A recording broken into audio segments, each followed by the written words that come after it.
Wala ang Kapuso TV host actress na si Pokwang sa naganap na GMA Gala 2025 last Saturday, August 2. Kaya naman, iniintriga siya ng netizen.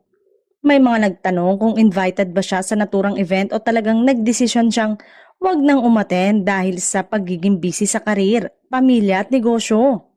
Nagtataka naman ang ilan sa kanyang supporters kung bakit wala siya sa GMA Gala 2025.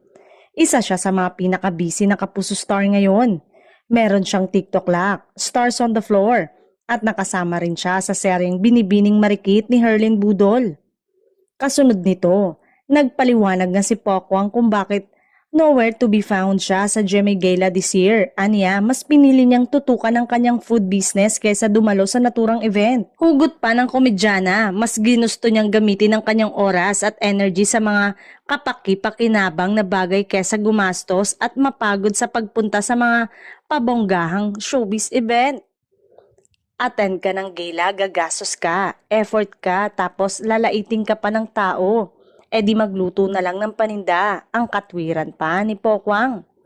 Marami naman ang sumang-ayon sa TV host kasabay ng pagpuri sa kanyang pagiging masipag at praktikal na nanay. Narito ang ilan sa reaksyon ng netizen.